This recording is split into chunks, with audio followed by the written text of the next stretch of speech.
Hello and welcome to the Expanse. I'm Mr. Quack, and today I'm here with Vaski from Shinies and Lucydos. Today we're going to be Hi there. talking about the Risen Night Elves and the possibilities behind Dark Rangers as a possible class slash allied race. We'll see where it goes. How are you today, Vaski? I'm pretty good. How are you? I'm good. So I guess the question is, when it comes to the Dark Rangers or like the newly risen Night Elves, what do you think about them? Was that shocking to you or was it expected? Honestly, in the way that I've always seen Sylvanas is she takes advantage of a situation and she can get more ranks into her Forsaken, which honestly, if you look at like the statistic numbers of the Forsaken in general, it's like 12% compared to like the rest of the Horde. It's a very minuscule. So I was not surprised by it whatsoever. Okay. Were you shocked at how easy she found it to turn the Night Elves into Dark Rangers, or was that just expected with Sylvanas? I think it was expected. I was a little sad because I thought the characters that she changed would have a little bit more pushback on it, and there was. Like, do you know what I'm saying? When like you first turn into a Forsaken, and it goes into this period of there's this possible self doubt or crazy just the whole transition is very traumatic in many cases, and it takes time to adhere to it, and they kind of just snapped right into the position of a Dark Ranger and whatnot, which a lot of them actually have to relearn because they have to relearn and go into the shadows and take away from what they learned as Rangers. And I found that really surprising how quick they went into their role, and I found that surprising. Yeah, I agree with that. Because, I mean, like, the Horde war campaign, you kind of see what happens with Wardenstone and Zelling. It's like, well, Zelling was willing, so you kind of saw the whole situation of, okay, it makes sense why he's relatively sane, but Wardenstone was quite insane until Lillian Voss kind of brought her around. So yeah, I see what you mean. And it probably raises the question as to what Sylvanas actually has done with the Dark Rangers in comparison to the normal Forsaken. Right. I always found it interesting that the Dark Rangers, and a lot of them are like that have originally served the Lich King, were Dark Rangers beforehand, before coming into the role with Sylvanas. That includes Nathanos Whitecollar. And I found that strangely interesting that all of these, once the Lich King's out of the way, like all of a sudden it's like they need another home, is what I've read countless times with all of these different Dark Rangers. It's they're looking for a home and purpose. Like they almost don't have it. Well, it's the same with the Valkyrie, actually, because they would have disappeared if it wasn't for Sylvanas, because they needed a master, which was rather interesting. Right. Thinking about it, do you think there's something to do with Dark Mirror, so like Nathanos' short story that might have something to do with the Dark Rangers? Because if I'm not mistaken, the explanation behind Nathanos' current model is that he got empowered by one of the Valkyrie, by them giving away a part of their essence, I guess, if I'm not mistaken. Correct. With the short story on however you want to pronounce his name.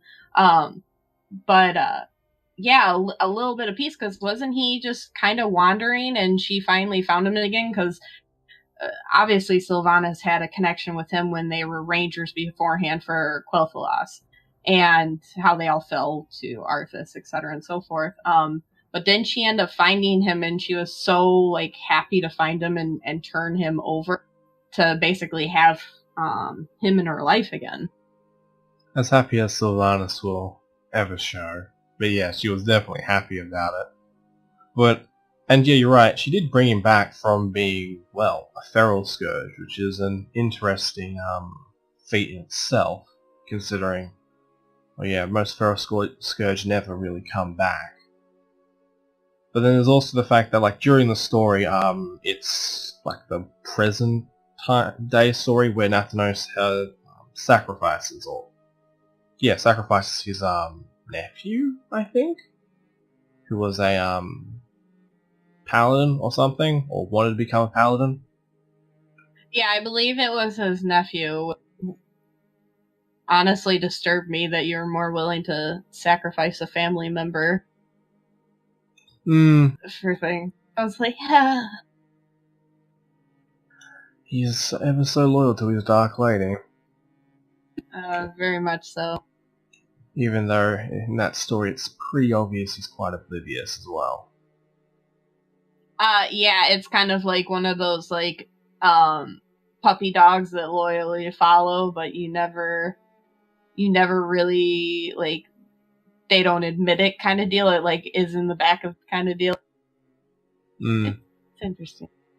I do like Nathanos Blightcaller. I love his voice actor. I love everything about the character. I think he's got multiple layers, like he's an ogre, and in the whole scheme of lore, I really like his character. So, well, where do you think his character's going to go in the future? Do you think he'll stay loyal, or do you think there might be a change of heart sometime? I think he will be loyal to a degree, because you saw in Warbringers where he paused and looked at her like, you think that's the best decision to light a tree up. So I think he still has some morality to him, and looking at her to be like, is that really the best decision that we want to go for? And he paused, and she kind of got frustrated with that, and you could clearly tell in that small storyboard animation. Beautiful animation, by the way. But yeah, I think there's gonna be loyalty, but to an extent of where moralities lie. Because let's face it, like, in the whole grand scheme of the Forsaken and the Dark Rangers, even the Dark Rangers have morality. A lot of them have their limits. A lot of them follow the shadow, and even tell, like, shadow priests, like, don't delve too deep into the shadow, you will not come back. Like, they see this to priests. I think it was in Legion. And so they have a more understanding of the darkness and the shadow than even said shadow priests, which I find quite astounding. And they almost have, like, this fine tooth and comb respect for that shadow. Thinking about it, do you think that shadow is more related to the void, or do you think it's a different type of shadow? Because for me personally, I think it's a different type of shadow, considering I think, during the 8.1 Alliance invasion, you start to see what void undead look like and what light undead look like. But the Forsaken and the Dark Rangers, they seem rather different in regards to I think they're more related to the Shadowlands and where they draw their power from, and have a more in-tuned depth into the Shadowlands within whatever plane that collides within Azeroth, but not the actual. I would chalk that up more to the Void Elf. So I definitely agree with you on the aspect of them being two total parallel things. I had to find words for that. Now I apologize.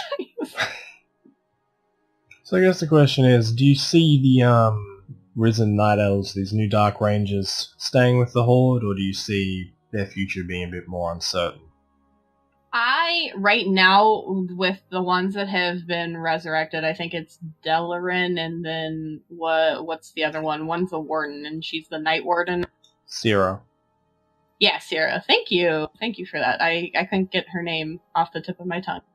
I honestly think they're going to actually be loyal, because as soon as they got transitioned over, there was no learning period. It's like they already hearkened into what their role is.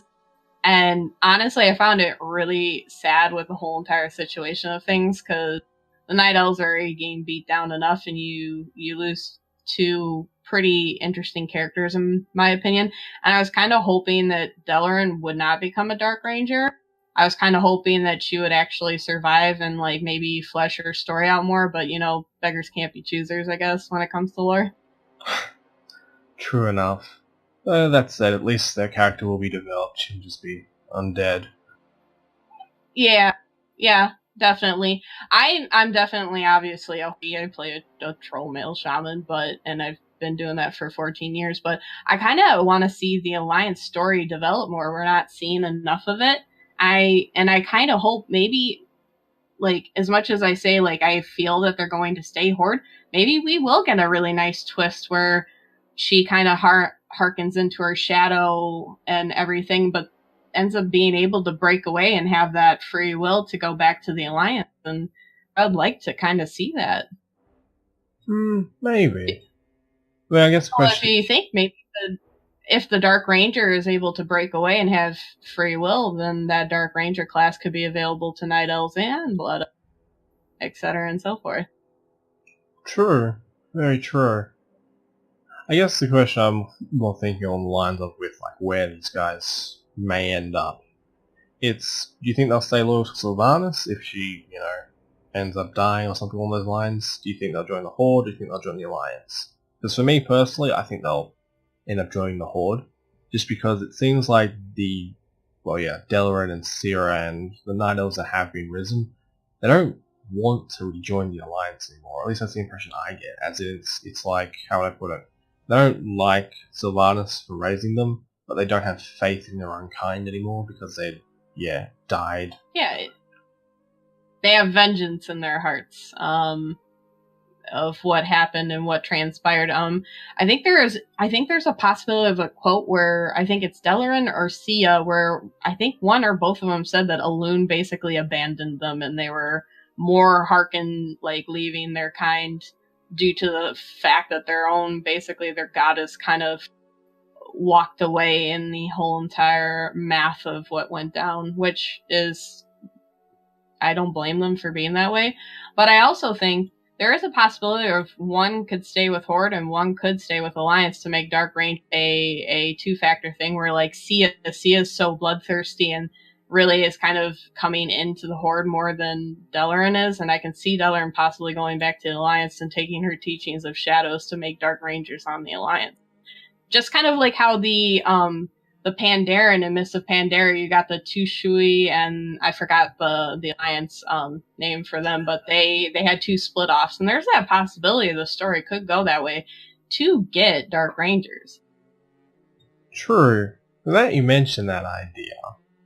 I'm curious about like this one idea. I'll run this by you. So everyone's wanted high elves for the longest time, right? It just crossed my mind when I was looking through the RPG as well that what if the offset to high elves are dark rangers or like these risen night elves? Because the interesting thing is that looking through the RPG lore, turns out that technically Sentinels, high elven rangers and dark rangers are pretty much the same class, or at least they use the same abilities. They just got like semi-different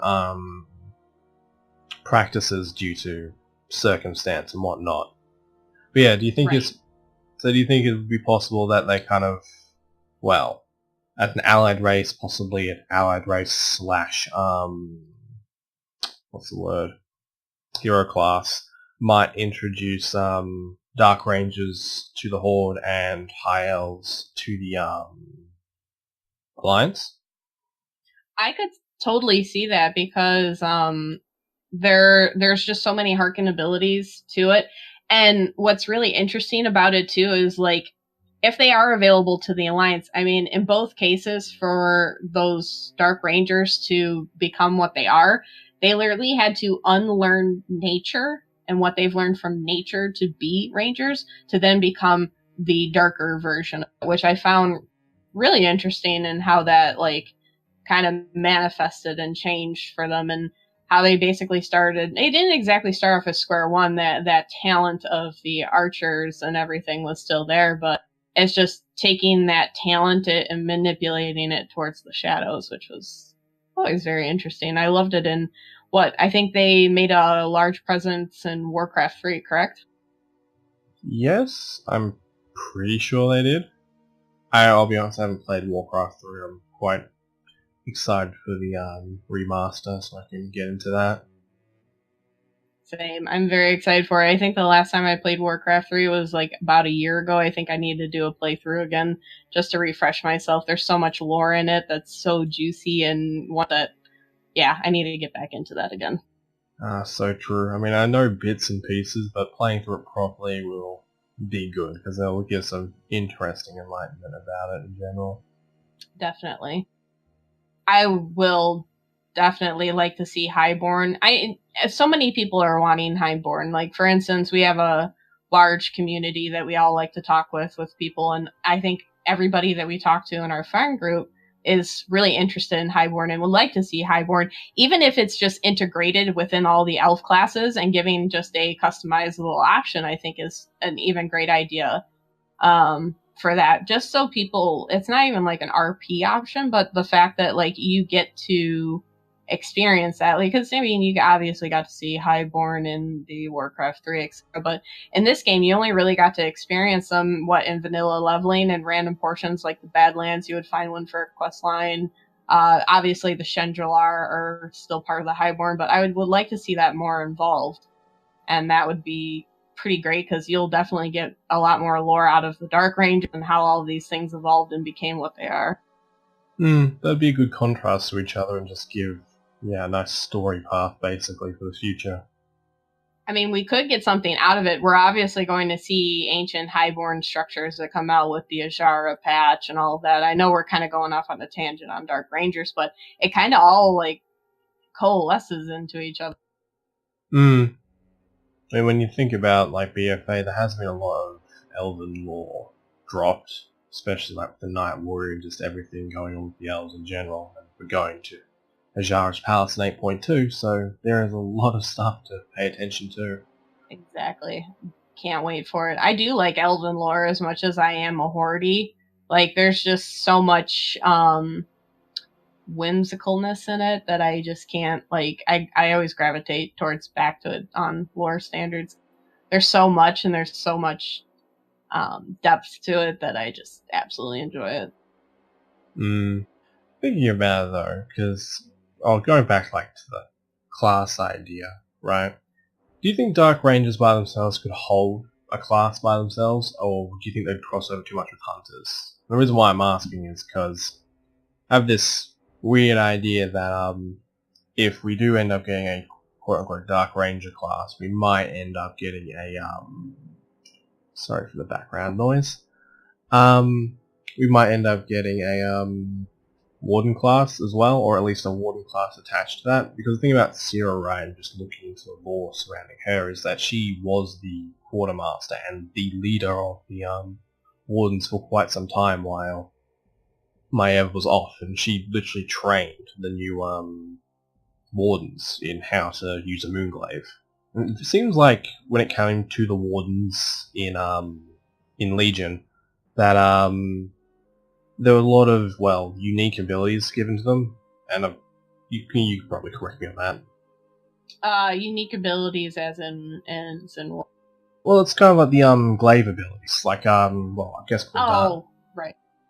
I mean, Cordan's probably like the best example, but just going through like Evolve the Wardens, it always seemed like the Wardens themselves were very unique in the abilities they had, like in comparison to other like NPCs, which usually have the standard affair of like a castable ability or a specific melee. If that made any sense whatsoever. I mean, like just with the Wardens, you always got like fancy glaive abilities that admittedly I'd like to see as a class. Right, and I would like to kind of see that with those glaives. I would like to see more of like a melee class that's a little more almost kind of. I would like to see a Warden be like borderline enhancement shaman, and I'm not talking about current retail enhancement shaman because that's a travesty. I'm talking about vanilla to like Burning Crusade enhancement shamans. Like in between there, I would love to kind of see that with a mix of like melee hunter. I would love to see that. And then when it comes to like Dark Rangers, if we had something like that, obviously I don't think they need a pet. They're kind of like a standalone. They're able to hold themselves. I would like to see them have some sort of a Shade or a Shadowlands pet or like a Shadow Step that like a rogue has where they're like able to not, let's say, shadow step behind the person, but able to get an advantage to like, let's say, like take 2 yard step out to be able to like launch themselves away from an enemy kind of deal. Kind of like how the Demon Hunter has like a double step going forward, but like this one would be more like going backward to kind of get the upper hand on like, let's say, like on a battlefield to stay away from something like that. I think would be really interesting to the class, and I think people would really feed into it because you're getting like a hunter without like the pets necessarily, which might actually, I think, would read very well for many people because there's some people that just get annoyed by the whole pet aspect. Yeah, but I know that pets aren't exactly the smartest things in the world, and micromanaging them can be quite annoying. But yeah, just thinking about it, and oh, what was I going to say? Something about Dark Rangers, just, oh damn.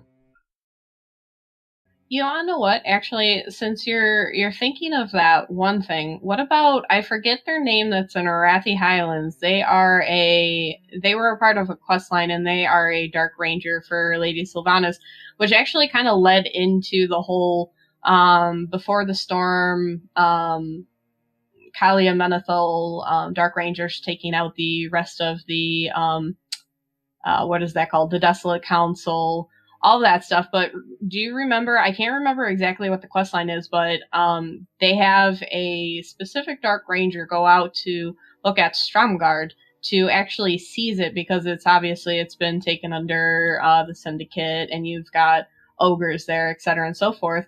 And they are looking to make that the new Undercity?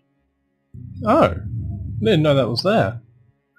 Yeah, it's like a very small quest, or it's some flavor text, but they had a Dark Ranger go out and look at Stromgard to make that the new Undercity, and I find that very interesting currently in this BFA expansion that we are battling and going to take it. I feel like in the end of BFA that like a lore standpoint is the Horde actually does take Arathi High, and I honestly would kind of be interested to see the Dark Rangers and some of the Forsaken, because what's the Dark Rangers?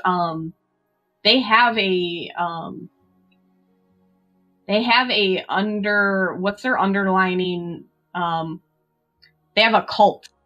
I can't remember what it is.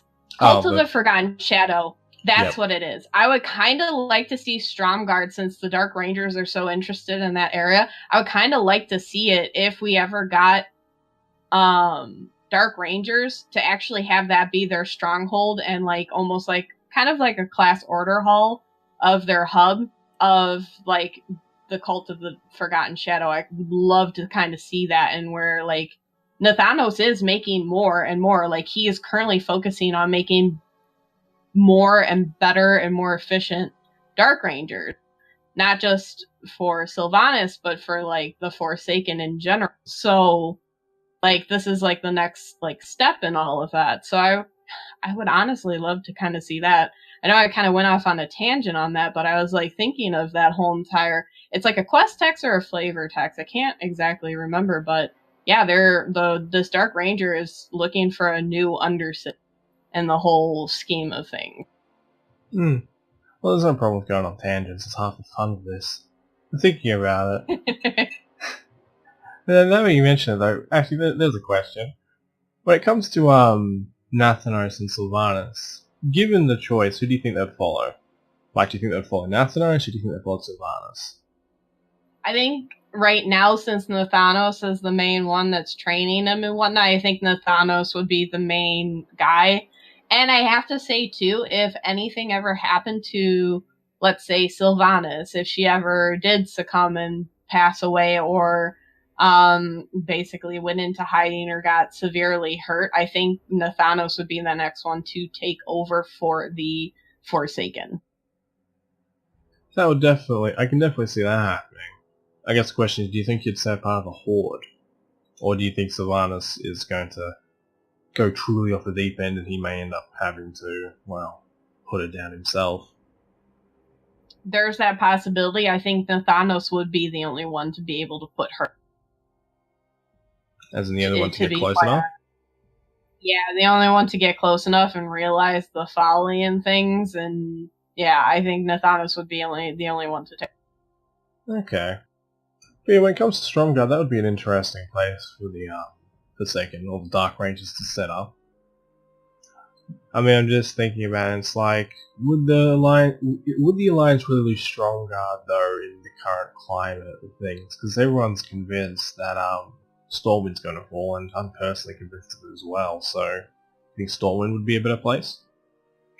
I think Stormwind would be not a bad area for it, but at the same time, like, how many times has Stormwind true? Let's really think about this. When Zul and Talanji were going out, they started burning the city, like, all over the place. It took damage then.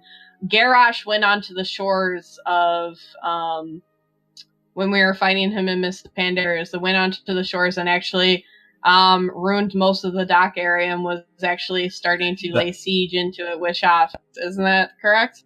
Pretty sure that was in his own head at that time. Was that in his own head? Okay. Yeah. But it's just like there's so many times where like Stormwind has been under siege in some way that I'm just like, yeah, sure. I mean, if it happens, it happens. I'm gonna tell you right now, as a Horde person, I won't be going to that city because I hate the structure of it. I guess the question is, like, if not Stormwind, then if Silvermoon fell, do you think the Dark Rangers would take up residence there as if it became abandoned? Yeah, I think that would be a great idea. You still have hearkened to your old, where a lot of the Rangers would train at, etc. It's familiarity. It's technically a form of to them, and I think it would be a great opportunity to actually, for the art development team to actually reinstate that area and not make the area so non-traversable. Sure. Actually, thinking about it, even if Silvermoon didn't fall, it'd be interesting if they just split the city in half, as in half for the Dark Rangers and half for the Blood Elves, because it's still got the old section which was for questing, but if they revamp that, that would be an interesting dynamic there. Yeah. The thing is, Lorthamar, though, I don't know if he'd be 100% having it get half turned into that. He would either have to be beaten to a pulp in submissive state to do that, which he's not for. I think he'd rather die than Silvermoon of that happening. And obviously we've got a revamped model of him. I mean, that doesn't necessarily, something might not happen to him, but I better not. He's a silver fox, and I appreciate that boy. Well, isn't he going to be important in 8.2? As in, isn't it like Lothar, us, and is it Nathanos, I think, who go? I think it's Nathanos, yeah. Yeah, we're the ones who get trapped in 8.2 or so. Yeah, it should be interesting to see what happens to him. I mean, they're also bringing back Thalysra, thinking about it, or at least that seems what they're doing, like what they're going to be doing in 8.2. So yeah, elves are coming to the forefront. Yeah, that would be super interesting. I would like Dark Ranger as a class. Like, overall, I think they're very interesting. They have a lot of... I think it's a really great way to set up, like, empathy within this characters and these old elven that have basically been tortured and told basically, like, hey, welcome to the Forsaken, be a Dark Ranger. Now, I kind of like to see the horrible side of what they went through and what their tragic end was. You kind of got it with Sylvanas in the end, where she became a Banshee, because she's, if you really think about it, she's like the ultimate Dark Ranger. True, as in her story is sad. I mean, she's not, how do I put it? Try to empathize with her now is pretty hard, but looking at her story prior to BF8, she's really sad. It is. It's absolutely, like, her whole entire story is tragic. I remember playing in, I think it's Warcraft 3, and I remember when she got taken by Arthas, and I was like, bullshit! Like, sorry for my language, but I remember being young and being like, this bullshit. I was so upset. Well, and I mean, it's ultimately so sad. It's like you fight this hard, you ultimately be subdued. And you do break free, but she has this, like, you can kind of tell that, like, yes, she is a little bit demented in some sorts, but her, like, everything is pretty sad about her, even the way she, like, her mind thinks on things is pretty, it's depressing. I feel bad for her. Not anymore, you burned a tree, you're so rude. How dare you? Like, what's his name? Smokey the Bear does not approve. That's funny. Only you can prevent forest fires. Sylvanas did not pass the test.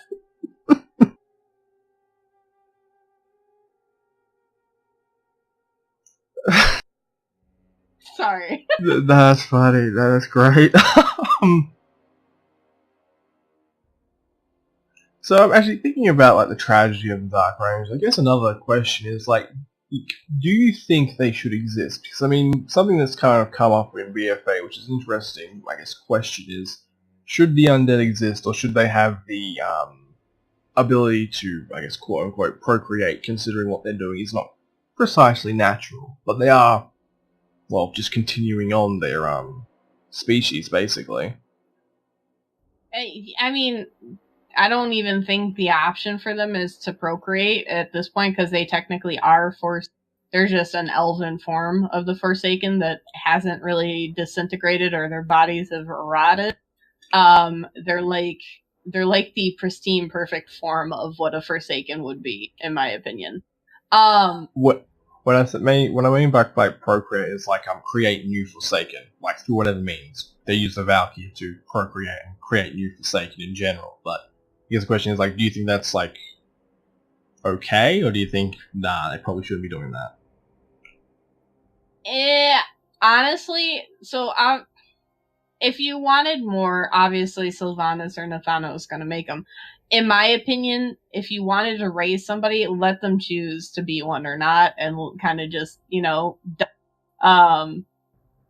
that's my thing on it. Like, a proper leader would be like, you can join the ranks or you don't, and you can go ahead and rot away in the Shadowlands. That's okay with me. I don't know, like, give them the choice of what they want to do. But that's a perfect world that I'm thinking of. You're right, and it is a perfect world, but I would agree with that. I mean, we look at Zelling, and he was quite willing to become Forsaken, and it's like, yeah, that was a reasonable choice on behalf of, I think it was Lillian in that quest line, even though she did warn him, but yeah, that was relatively reasonable. I guess the question is, it's like, you say it's but like... the only reason he stayed that is that to make sure that his family was comfortable.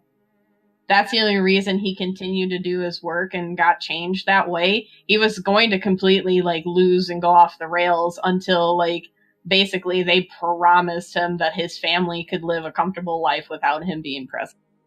But now that you mention that, there is something kind of interesting about what Zelling does versus what other cultures in WoW do, because, well, you know, like ancestral spirits that kind of protect the, generations after them. So like Pandaria is like a good example where you can find like spirits of elder Pandaren around who kind of like wise elders to the Pandaren in general, and I think the Night Elves do it as well with like the Ancients and certain aspects, and the Wisps and stuff like that. Yeah, I'm just thinking it's like they do that, except they don't raise a corpse. But when you think about Zelling, he basically did the same thing. He just chose to be in a corpse and do his job, or act as a protector through undeath instead of just being a spirit. Right. Yeah, that's a really good way to put that, actually. I really like this character. Didn't they actually kill him off just recently? They did, didn't they?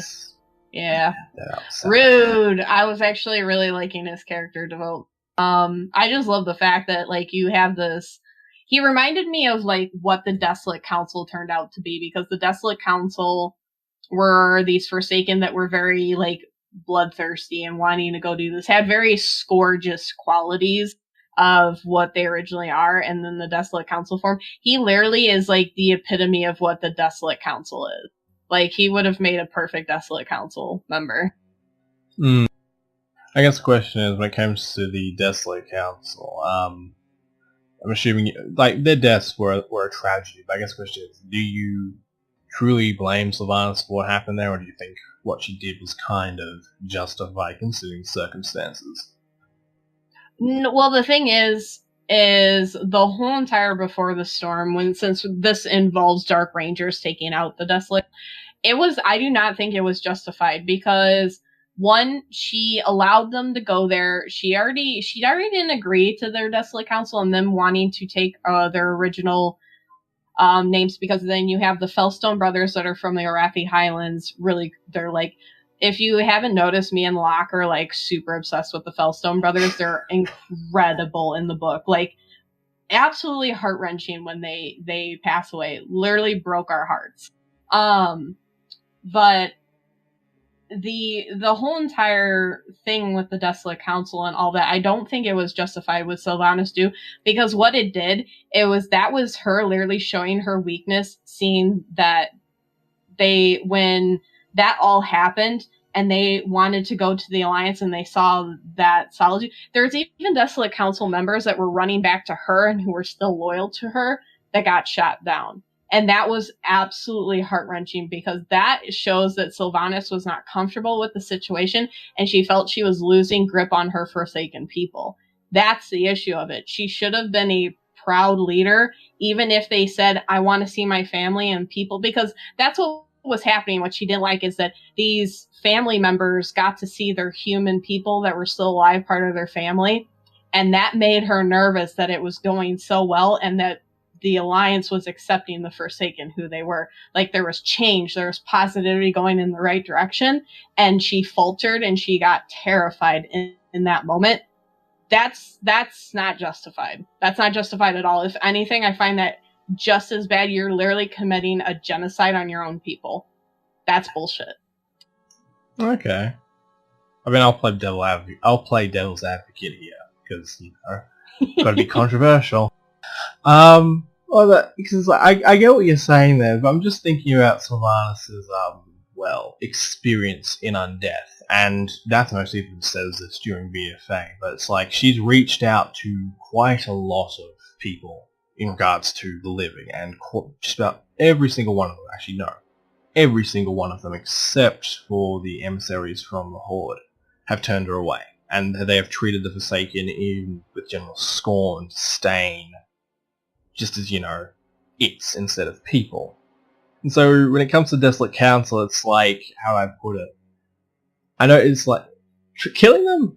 Ugh. How do I justify killing them? Jeez. Killing them was probably... I'm curious. Killing them was probably the extreme option, but I can understand where she was coming from in that her people, she basically wants to say to her people, or what she was trying to say to her people from most of the book, from what I can tell, what she was trying to tell most of her people in the book, was that the living do not want them around, and they don't accept them, and this is from her experience, and she's not exactly wrong either. So the living generally just don't accept them in general, and where there may be a few, hence the meeting, there's a very good chance that this is not going to turn out well. And then when kind of the realization that Kelly was there and the whole idea of, oh, this seems a lot more like a setup, it kind of screams, or at least if you're Sylvanas, it kind of screams, so these people are probably, pretending spies. This has been a whole setup to begin with, and they used my own people, these people who I've tried to convince begrudgingly, and who have begrudgingly not listened to me, they've used their hope, and it's like, how do I put it, she can't stand that, and because they won't listen to her, it's like, get rid of the problem at the source and keep the rest safe, as in, it's very altruistic type thinking, as in, needs of the many outweigh the needs of the few, so get rid of those with hope, and you keep the general Forsaken populace safe from the living, basically. Yeah. But the thing is, I feel that the Desolate Council were safe. Like, for instance, Parqual Fentalis, one of the governing men in the Desolate Council, he got so much in trouble. Sylvanas still, like, got him in trouble, but he went so far as to going into his old home, getting old books of his, to be able to somehow reconnect with his family and all of these things. She did not end up liking that, and he got punished for it, not severely, but all he wanted was to see his daughter Fila, which they do end up meeting themselves out in the field. Sylvanas is surrounded by her Dark Rangers that are in the back lines with her, and Nathanos is there, and there's this moment that Parqual gets, and Sylvanas ends up seeing it too, and that's what made her nervous, is the amount of how much Parqual and his daughter ends up holding his hand, and like he told her, like, please be gentle, I'm very frail as an undead, and that literally freaked Sylvanas out, that like she could not like fathom and understand that like humans are all of a sudden shaping up to accept us when we've been shunned for so long. But the thing is, she should have known that too, because who other than Anduin's own father was accepting her help in Legion. And they were forming a very small, obviously it's in the circumstance of like the homeworld's in trouble, but there was still that relationship forming of understanding each other's world, for even if that brief moment. So, I mean, she had that. I think she can still get that even with Anduin, because Anduin is still trying to understand her. Oh. Well, okay, I'm not going to argue against that, because you're right, completely right in that regard. And yeah, it's a very good point about what was happening between her and Varian, and there was that, yeah, as you said, circumstantial mutual understanding that was being formed. But when it comes to Anduin, I don't think he's going to forgive her anytime soon.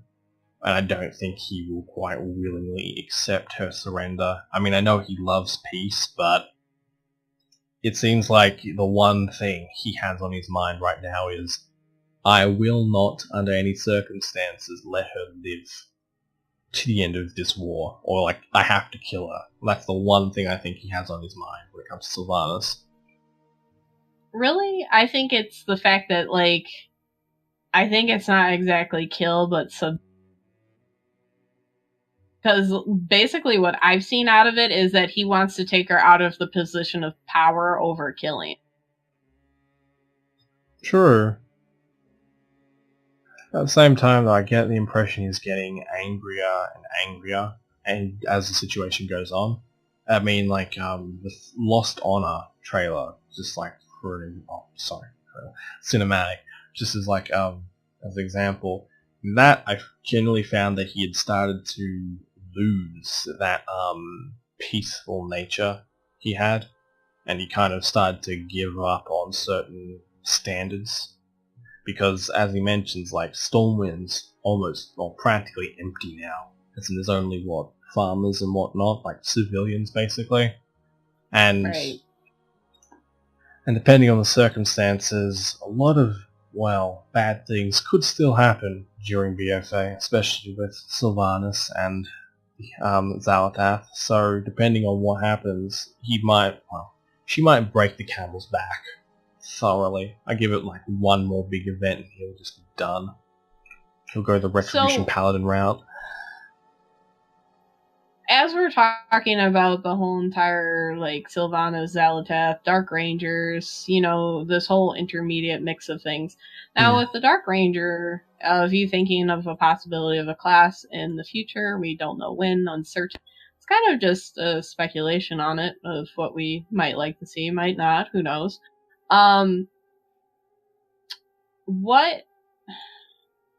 What do you think the Dark Rangers will do without the fact of Sylvanas being a role or a figure for them anymore if she does get taken out of the equation? What do you think is next for them? What do you think is going to... Like, obviously, Nathanos is, like, a form of a mentor for them in training, etc. and so forth. But do you think some might break off and go elsewhere, or what do you see in the whole entire grand scheme of things? Also, speaking of Xalatath, do you think that Sylvanas actually might put her sister into the blade? Because now the blade's empty, and that is full hearkening of what can possibly be done with that blade. I don't think she'll put her sister in the blade. I mean, that would be... I'll be stunned if she puts her sister in the blade, to be perfectly honest. I think she's going to end up trying to go after something bigger. Specifically N'Zoth, if the blade is apparently that powerful. But... yeah. What if it backfires and in the end of the expansion she's actually put into the... Oh, that would be funny. I mean, it'd be kind of sad, but also slightly funny. But then again, it kind of just leaves that open possibility of her surviving. But, actually... And yeah, that kind of, like, leads on to my thing about, like, where the Dark Rangers will probably go, because it really depends on whether, A, you believe in the idea that we're going to get a third faction, and B, if Sylvanas is going to be the leader of that third faction. Because, let's just say we go third faction and Sylvanas is the leader of that faction. I see most of the Dark Rangers staying with her, just because, I don't know, sense of loyalty, some strange sense of loyalty, possibly mind control. Really depends on where you see the Dark Rangers in general and how they interact with Sylvanas.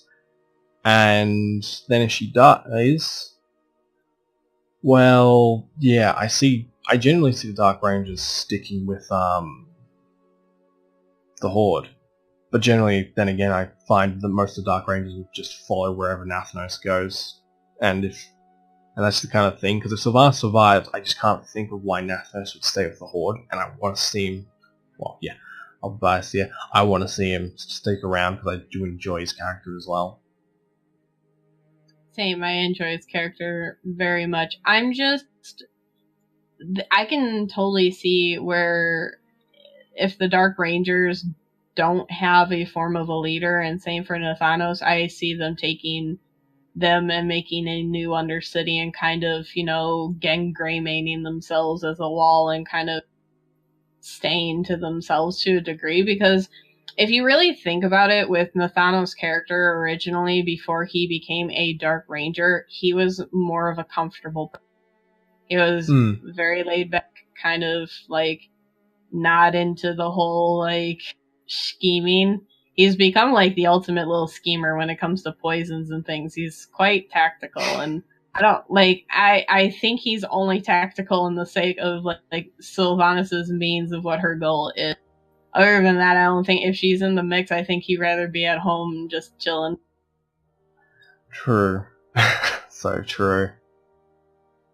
And it's the same for some of these Rangers. The Rangers are solely loyal to her. I honestly think some of them would actually not know what their purpose is if she was not in the inter of things. I think some of them would have to actually redefine their purpose of what they're meant for after that. That's my sole honest opinion and my headcanon. Don't take that into heart or effect of anything. All of this is just completely what my opinions are, by the way, people. Don't take this as fact. This is just me just spewing things of what might be interesting or what not might be interesting. Well, first I think we're going to have to like give you like coining privileges for like Greymaining, because yeah, I think that's hilarious. It's like, oh yeah, we've done a Greymane. Oh, what's a Greymane? It's like, oh, and they built a wall and hid behind it for a few years. But yeah, basically. But yeah, no, actually, them Greymaining themselves would actually be a very interesting way to see it go, because you're right. In general, they're very isolationist. They would want to be left alone. And you can definitely see them just walking away from everything. And just leaves the possibility for them to come back later as well. Exactly. That's what I see with them. Even all the way down, there's NPCs that walked in Dalaran and they don't want to be bothered by you. They are literally, they isolate themselves. They work with their colleagues when they need to for the justified means of what their goal is and what they've been taught. And that's the extent. That's it. They're very, it's a very simple I wouldn't say exactly simple-minded, but it's very to the point kind of deal. Actually, thinking about that, where do you think they'd isolate themselves? Like, do you think they'd find a new place entirely, or do you think they'd occupy a certain location? I'm gonna stick with my strong guard thing earlier Okay. because them scouting that and seeing how desecrated it was, and that they can basically turn that into a strong for a new Undercity. I found that very interesting, and I'm kind of interested in seeing, because obviously these epic war fronts are going to kind of go away by the next expansion. From what they've been saying is that there's going to be finalization lore of who won what and who took glory in what areas, and I think it'd be very interesting to see that the Forsaken took over this area and made it into a stronghold, because let's be honest, it'll be interesting. We've got a lot of people that are very interested in the human lore, and I think it'd be kind of interesting to kind of not just revamp the area, but show that like it's not an alliance area anymore. The syndicate maybe got wiped out. You're not seeing the Argus Wake getting involved with it, and maybe it's going to answer some questions like Mizrael and Bloodstones and all this other things. Maybe things can be dug up later. Like, I'm just trying to see my options of what the Dark Rangers can do, because the Dark Rangers also kind of where is it that the Dark Rangers, they're kind of like looters as well too, that I've noticed as well. Like, if there's cleanup afterwards, Dark Rangers are usually involved. True. Very true. But now you mentioned, it would be very, very interesting to see if, like, yeah, the Forsaken or the Dark Rangers just generally took Arathi and just, yeah, great. I'm going to keep using this, yeah, just grey-made themselves in Arathi, because, yeah, that would definitely lead to some interesting things. I mean, admittedly, what is it? Alterac Valley. No, not Alterac Valley, Arathi Highlands, like the BG. That would officially be over, like, in lore, but, yeah, that would actually be really good. It would be a perfect training area for Dark Rangers as well too. That vast open area. You've got all these different things. They would have with Stromgarde an easy port for themselves for getting in supplies as a new Undercity. I'm trying to think of like a logical reason why Stromgarde would want to be the best choice. You have Thoradin Span, and then what's the other one that leads it? Is it Thoradin Span, and then what's the other one? Oh, it's the wall. Oh, jeez. Well, what's yeah, what's the king's name? But yeah, you got the massive wall as well, which just allows for that isolation to happen. I can't remember what the wall's called. It's by Dungara. I don't remember the wall's name. It is named after a king though, and I can't remember the king's name. Shame on. But it'd be interesting because they can reinforce those walls. They have two incredible choke points. They'll have a port. They already have a in there for attacking on the warfront. I honestly just see it being one of the best tactical areas that you can actually make a new Undercity / Dark Ranger hub at. And I find that would be incredible to see. And I would like to see, I mean, obviously we did get this beautiful update, and it's not justified because a lot of people are farming rares out there, but like if you look at it, the details out in the Arathi Highlands are so beautiful, and it'd be so easy to just make a new hub and a new Undercity with it in the end of lore. And I don't think it would take a ton of work for the art team, but I don't know. I'm interested. I would like to see a Dark Ranger. I've always been interested in his characters, and I think we could see a lot of opportunity and possibilities with a class like that.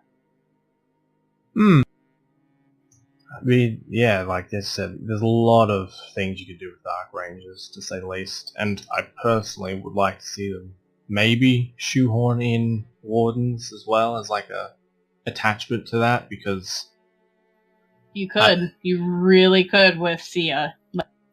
Like the Horde have like the more Rangers, and then you can have like Night Warden class for the Alliance, and do it that way, where it's like two defining hero classes for the Alliance and Horde. I know that kind of getting ridiculous now. Like, you kind of want exclusivity when it comes to a class, but I think it would be interesting if you had two sides of the coin on that with Delaran and Sia.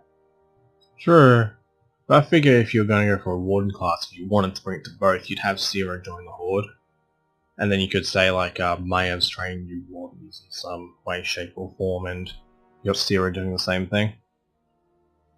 Yes, you could do... Yeah, definitely. I could see that.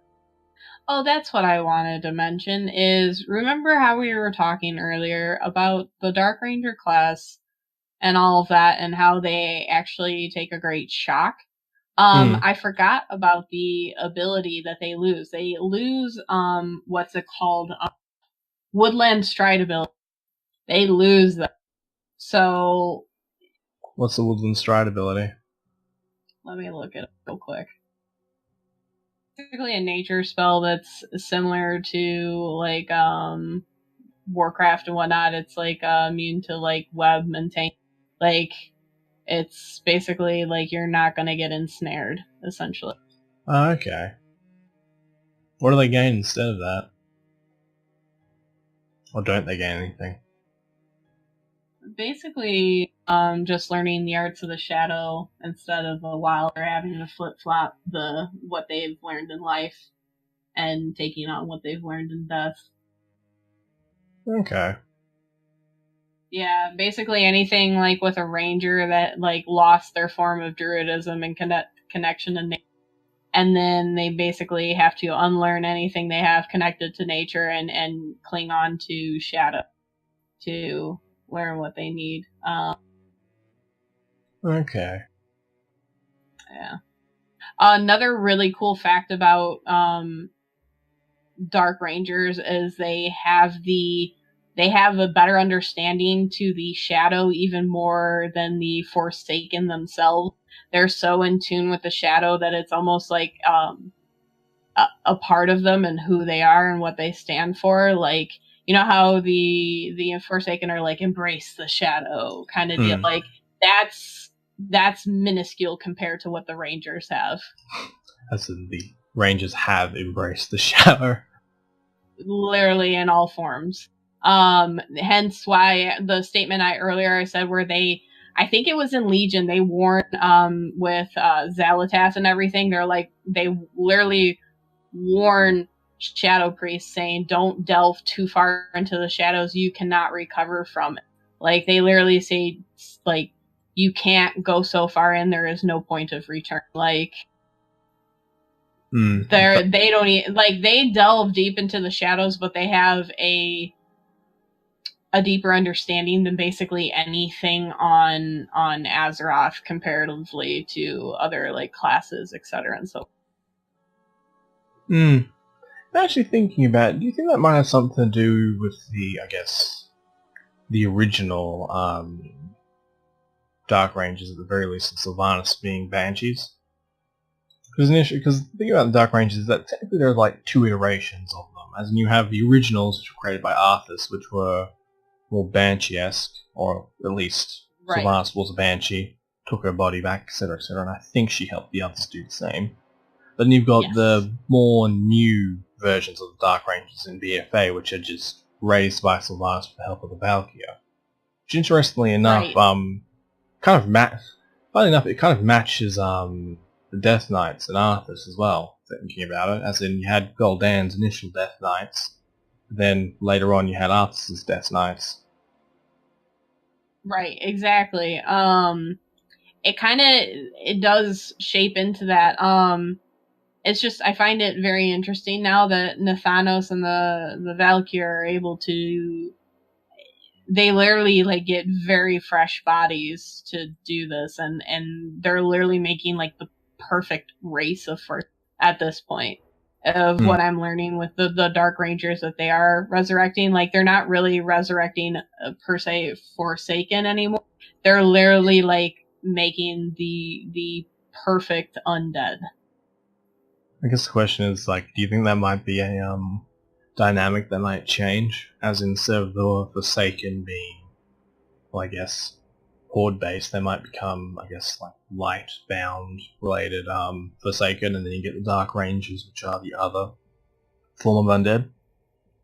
I mean, that would be interesting. I would like to see more light forged undead, because I don't think the undead are completely engulfed in shadow. There's a lot of hope with them, especially as soon as they wake up. There's this massive change of what they have to do, and hence why the Desolate Council became to be, because they were so in tune with their past lives that and that's called hope. Like, and I think there's going to be those definitive lines of light and shadow coming into the future. You're already seeing it manifest in this game as already, and it's been doing that for years with Cthulhu, and all these other bosses, and having to deal with the Void and all these things, and the Naru, and all these races and classes, I think, initially have both light and shadow with them, but I think there's going to be a defining line of when and what we need to choose from. Which, honestly, it's going to be a very hard choice for me, because I like both some ideas of the light and some ideas of in this game. Both of them are very whimsical and beautiful in their ways, and then they also have their extremisms in it too, that I'm just like, eh. True. Very true. Personally prefer to be on the side of balance between the two. Find that, yeah, as you said, both extremes usually end up rather interesting. So what would you call the balance in between the two of them, Arcane? Really depends on what reference you're looking at, because, I mean, you've got Fel, which is considered the combination of most magics, but you've got Arcane, which also has old lore, which implies that. I think what else is there? It's like, the balance between them, I'd say, is kind of what we have in the physical universe without the interference of uber powerful beings that are aligned to certain magics. So, for example, right, if you took away the Titans from the universe and left everything the way it was, or actually no, take away the Titans, old gods, Naru, list goes on, these ultra heavily extremes, you'd probably have balance. As in, I think we mortals kind of represent that balance by just being mortals in general, but it's really hard to say at the moment. Let's just say, yeah. Well, a lot of the things we interact with, they're not balanced. They're very, extreme in one way or another, in one in one shape or another, so yeah. Definitely. Yeah. I don't know if I want to, like, 100% be balanced. Like, right now, I would take the Gift of N'Zoth off that's currently in what, the 8.1 build that we did for the Xal'atath quest chain, where she gets released. I mean, if you haven't done it yet, shame on you. I don't know, like, if this is a spoiler. I don't, like, sorry, guys. Not sorry. But, like, for instance, I chose to keep the N'Zoth gift. Granted, it's hella annoying that I got a third eye in the middle of my forehead, and I can't seem to get rid of it unless I, like, sit in a barber shop chair for, like, a split second. It goes away for 30. Whatever, no big deal. But, like, I took it because I'm interested in it, and it's because, like, I don't necessarily see taking N'Zoth's gift being the complete thing of void. I'm seeing it as this weird balance in between. Am I going to get answers to the greater thing, or am I going to be told two truths and a fucking lie kind of deal? That's where I'm at this point in the game, and I'm just like, are we playing the game two truths and a lie, N'Zoth? Fucking tell me! Give me the goddamn. Give me the answers now. And basically, like, I'm very interested in it because I like the point that this is like, you do get a choice, but right now I feel like this gift in the N'Zoth can basically be anything. I could get butt fucked one day, sorry for my language, or I get this higher knowledge and power of things. And what I love about it is that every time I went to go take it off and I would abandon the quest, you get a different whisper every time in from N'Zoth. And it doesn't say every time you take it off, it's different, but it doesn't say it in English. And you do not get word text. It actually is like he's literally saying something when you decide to not, like, you go and take the quest from Talanji and then go to that guy, or like you just abandon anything. If you have your sound on, he talks to you every time you abandon the quest in a different light. I did not know that.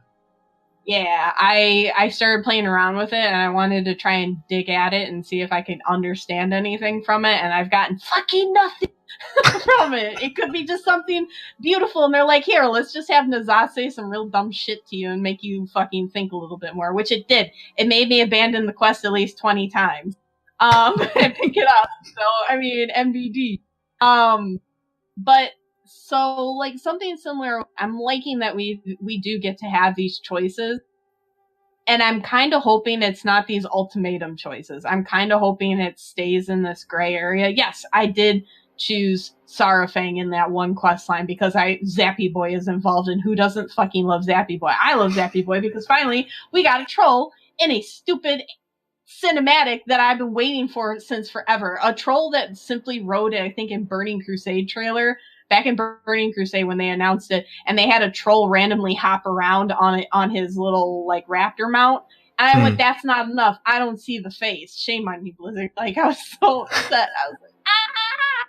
And now that we finally did get some like actual like we're getting troll action, like I've been over the moon about this expansion because I'm like, we finally have Zandalari. I've been waiting since like when ZG first came out in vanilla. I've been waiting for Zandalari as an option for the longest time.